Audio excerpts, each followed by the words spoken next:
కాలేజీలో తీసుకువెళ్ళి వారి మర్యాదలను వ్యక్తపరిచి ఆమెను ఇంటికి పంపించాలనుకుంటారు.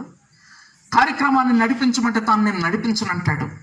మరింత బాధ వేస్తుంది ఆ పిల్లలకు, ఆ కాలేజీ వారికి. మనం గుసగుసలాడుకోవటం తనకు బాధ కలుగజేసిందా అనుకుంటారు. సరే, కార్యక్రమం జరుగుతూ ఉండగా తాను కూడా ముందుకు వచ్చి నేను కొద్ది మాటలు మాట్లాడతానంటాడు. మాట్లాడటం మొదలు పెడుతూ నేను ఈ రోజు నా ఉద్యోగానికి రాజీనామా చేస్తానా అంటాడు. అందరూ బళ్ళును ఏడుస్తారు. మేము తప్పుగా అనుకున్నాం మీ గురించి, అందుకనే మీరు రాజీనామా చేస్తున్నారా అని చెప్పి అందరూ ఏడుస్తారు. ఆమె మరణానికి ఏడవటమే కాదు, కానీ ఆ లెక్చరర్ ఉద్యోగాన్ని విరమిస్తున్నానని చెప్పినప్పుడు వారు తట్టుకోలేకుండా ఏడుస్తారు. అప్పుడు తాను చెప్తాడు, నేను మీ అందరికీ మంచోడిని, కానీ నా దేవుని సన్నిధిలో ఆయన ఇష్టాన్ని నేను పరిపూర్ణంగా చేయనటువంటి వ్యక్తిగా ఉన్నా. ఈమె నాకు కాబోయేటువంటి భార్య. మా తల్లిదండ్రులు నిర్ణయించారు. ఈమె దేవుని ఎడల భయభక్తులు కలిగినటువంటి వ్యక్తి. గత రాత్రి ప్రభు ఆమెను దర్శించి, నువ్వు భర్తను కలిగి దేవుని చిత్తం చేయకుండా ముందుకు సాగటం నీకు ఇష్టమా? భర్త దేవుని చిత్తంలో నిలిచి ఉండటానికి, నీ ప్రాణాన్ని పోగొట్టుకోవటానికి నువ్వు ఇష్టమా అని ప్రభు అడిగారట. నా కోసం తన ప్రాణాన్ని పెట్టింది. నా కోసం నా యేసయ్య ప్రాణం పెట్టారు. రెండోది, నేను ప్రభు యొక్క చిత్తం చేయటం కోసం నా భార్య ప్రాణం పెట్టింది. ఇక నేను ప్రభు యొక్క చిత్తాన్ని చేయటం కాక వేరొక దానిని చేయలేను అని చెప్పి అన్నాడు. స్నేహితులారా, ఒకసారి అర్థం చేసుకోండి. అనేక సార్లు మనం భక్తిపరులంగా కనిపిస్తూ ఉంటాం, కానీ దేవుని మనసు నెరిగి దేవుని చిత్తాన్ని చెయ్యని వారంగా ఉంటాం. ఈ రాత్రి నీవు అలాగున్నావేమో పరీక్ష చేసుకోవాల్సిన అవసరం లేదా? యోబుతో ప్రభు అంటున్నారు, నేను సర్వశక్తి కలిగినటువంటి దేవుణ్ణి అన్న. చదవండి 40వ అధ్యాయం. యోబుతో అంటున్నటువంటి మాటలు, నేను సర్వశక్తి కలిగినటువంటి దేవుడిను.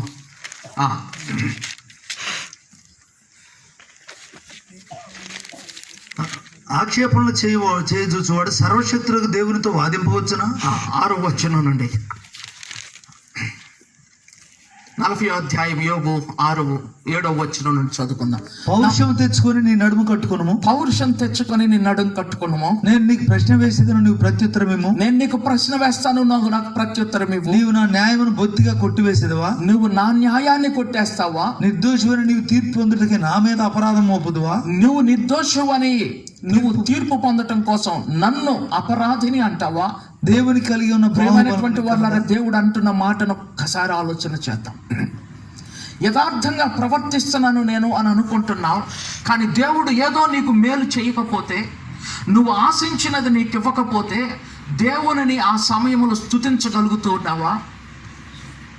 నేను ఇంత యథార్థంగా ఉన్నాను, ఎంత భక్తి చేస్తా ఉన్నానో, దేవుడు నాకు ఎందుకు ఇవ్వలేదు అనేటువంటి ప్రశ్న నీ నోటిలోనికి కానీ నీ మనసులోనికి కానీ వచ్చిందా? ఒకవేళ అలాంటి ప్రశ్న వస్తే నువ్వు దేవుని యొక్క న్యాయాన్ని నువ్వు తప్పించి దేవుణ్ణి అన్యాయస్తుడని నువ్వు అంటున్నట్లు కాదా? గమనించాలి. నేను సర్వశక్తి కలిగినటువంటి దేవుణ్ణి.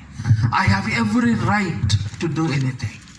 ఏమి చేయటానికైనా నాకు అధికారం ఉంది.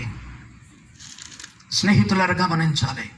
మన జీవితాలతో ఆయన ఏమైనా చేయటానికి ఆయనకు అధికారం ఉంది. ఇర్మియా, వెళ్ళు, ఆ కుమ్మరి ఇంటికి వెళ్ళు, అక్కడికి వెళ్ళినాక నేను నీకు పాఠం చెబుతాను అన్నారు ప్రభు.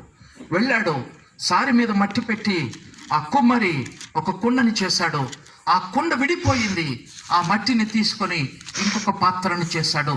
దేవుడు అంటున్నారు, ఇదిగో ఆ కుమ్మరి ఆ మంటితో ఒక పాత్ర సరిగా లేనప్పుడు ఇంకొక పాత్రను చేశాడు.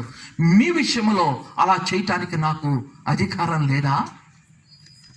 ఈ రాత్రి ఒకసారి ఆలోచన చేద్దాము. నీ యొక్క జీవితంలో దేవునికి అలాంటి అధికారము ఉందా లేదా?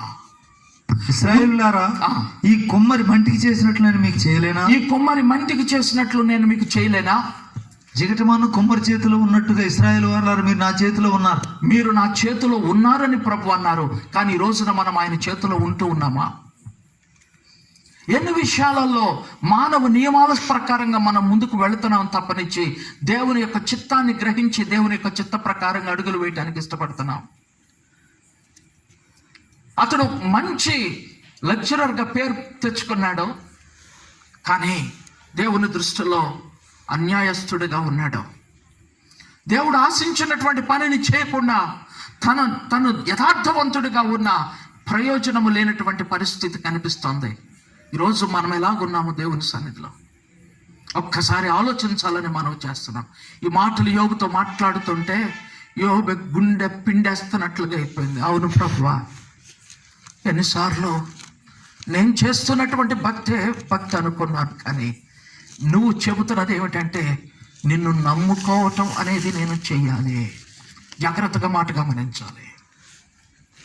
దేవుని నమ్మటం అనేది కావాలి. ప్రతి విషయంలో నమ్మాలి. నీ జీవించే విషయంలో దేవుణ్ణి నమ్మాలి. నీ పని విషయంలో దేవుణ్ణి నమ్మాలి.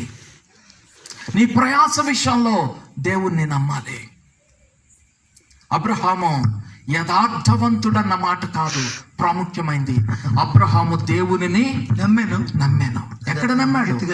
అసాధ్యమైన పరిస్థితుల్లో కూడా దేవుణ్ణి నమ్మాడు. నాయనా, నువ్వు నన్ను మట్టి తీసే మట్టిలో కప్పెట్టినా అది నీకు న్యాయమే. నేను నిన్ను నమ్ముతున్నాను. నీ చేతుల్లో నా జీవితాన్ని పెట్టుకుంటున్నాను. నీ చేతుల్లో నా బ్రతుకు ఉంది. నువ్వు ఎటు నడిపిస్తే అట్లు నడవటానికి నేను ఇష్టంగా ఉన్నాను. నువ్వు ఏమి శాసిస్తే ఆ యొక్క శాసనాన్ని స్వీకరించడానికి నేను ఇష్టంగా ఉన్నాను. ఇక్కడ యథార్థత కాదు ఇక ప్రాముఖ్యమైంది, దేవుణ్ణి నమ్మటం. అబ్రహామో, ఆకాశం తట్టు చూడు, నక్షత్రాలు కనిపిస్తావు, నేను అలాగే నీ సంతానాన్ని చేస్తాను. నువ్వు నమ్ముతావా? మనం నమ్ముతావా? నమ్మలేము. కానీ అబ్రహాం అన్నాడు, నిన్ను నమ్ముతున్నాను ప్రభువా, నువ్వేం చెప్పినా నమ్ముతాను. ఇసుకను చూడు, మరి అది ఎండపూట వేళ ఏ సమయమో నాకు తెలియదు. ఒకవేళ ఎండపూట వేళ అయితే ఆ ఇసుక కూడా మెరుస్తూ ఉంటుంది. ఆకాశంలో నక్షత్రాలు కనపడ్డట్టే ఇసుకలు కూడా నక్షత్రాలుగా కనిపిస్తూ ఉంటాయి. ఆకాశంలో కాస్తంత నక్షత్రాలు చెదిరినట్లుగా కనిపిస్తున్నాయి. కానీ భూమి మీద చూస్తుంటే ఆ ఇసుక రేణువులు ఒకదాని పక్కన ఒకటి చాలా దట్టంగా దగ్గర ఉన్నాయి. ఇవి కూడా నక్షత్రాల్లానే కనిపిస్తున్నాయి. అబ్రహామో, ఇదిగో ఈ ఇసుకలాగా నేను నీ సంతానాన్ని ఆశీర్వదిస్తాను. అవును ప్రభువా, నేను నమ్ముతున్నాను అన్నాడు. ఎంత పిచ్చి నమ్మకం ప్రియమైనటువంటి వారులను గమనించాలి. ఆ ఊరిలోనికి ప్రభు వచ్చిన తర్వాత ప్రభు మాట్లాడుతుంటే ఆయన చెప్పిన బోధకు ఆశ్చర్యపడు. ఏమిటి జ్ఞానం అనుకున్నారే, కానీ వారి జ్ఞానాన్ని జ్ఞానహీనం చేసుకోలేదు. వారి జ్ఞానాన్ని పక్కన పెట్టేయలేదు. కానీ అబ్రహాం అయితే దేవుణ్ణి ఎలా నమ్ముతూ ఉన్నాడో తెలుసా? నక్షత్రాలు చూపిస్తుంటే కొన్ని వందలు వేలు కనిపిస్తున్నాయి. ఓకే, నేను నమ్మేస్తున్నాను. క్రిందకు చూస్తే కొన్ని కోట్ల ఇసుక రేణువులు కనిపిస్తా ఉన్నాయి. ఇది కూడా నేను నమ్మేస్తున్నాను అన్నాడు. తన యొక్క జ్ఞానాన్ని తీసి ప్రక్కన పెట్టేశాడు. అంతగా దేవుణ్ణి నమ్మాడు.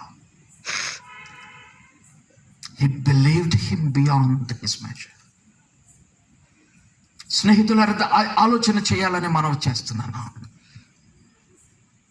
ఈరోజు మన నమ్మకం ఎట్లా ఉంటుందో తెలుసా? పరీక్షకు బాగా చదువుకొని వెళితేనే పరీక్షలో పాస్ అవుతాడనే నమ్మకం ఉంటుంది. బాగా చదివిన తర్వాత ప్రార్థన చేపించుకుంటాం, వెళ్తాం. చదవకుండా ప్రార్థన చేయించుకుంటే ఏమంటాం? చేసేవాళ్ళకి నమ్మకం ఉండదు, చేయించుకునేవాడికి కూడా నమ్మకం ఇంతకంటే బుద్ధిహీనమైంది ఇంకోటి లేదు. నా ప్రియమైనటువంటి వాళ్ళ గమని